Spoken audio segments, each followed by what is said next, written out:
فَبِأَيِّ آلَاءِ رَبِّكُمَا تُكَذِّبَانِ۔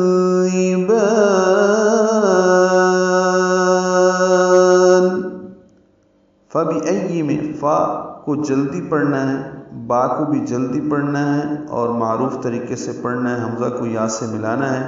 حمزہ اقصی حلق سے ادا ہوگا، حمزہ کو یا سے ملانا ہے، یا پر تشدید ہے، یا کو معروف طریقے سے جلدی پڑھیں گے۔ فَبِأَيِّ آلا میں آ میں مد بدل ہے، یہ 2 حرکات لمبا ہے، لا میں الف مدہ کے بعد حمزہ آنے کی وجہ سے مد متصل ہے، ہم اس کو 4 حرکات سے زیادہ لمبا کرتے ہیں۔ آلائی ربکما میں را کو پر پڑھیں گے، با سے ملائیں گے،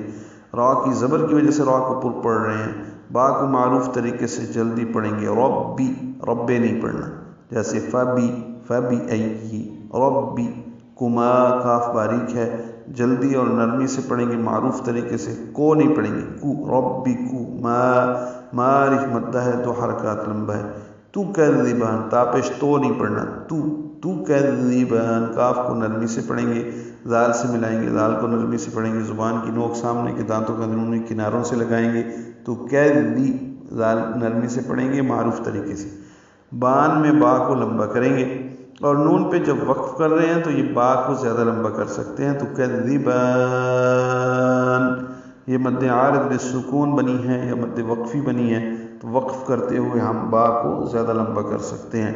میلانے کی صورت میں با پر کھڑا زبر ہے، یہ قائم مقام مد اصلی ہے، پھر ہم اس کو 2 حرکات ہی لمبا کریں گے اور نون کے نیچے زیر ہے، پھر اس کو پڑھیں گے، پھر سانس نہیں توڑ سکتے اور اگلی آیت کو ہمیں پڑھنا ہے۔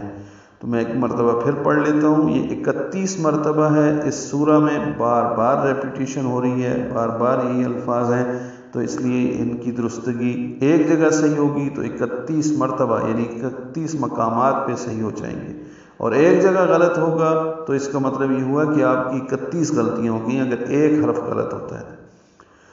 فَبِأَيِّ آلَاءِ رَبِّكُمَا تُكَذِّبَانِ۔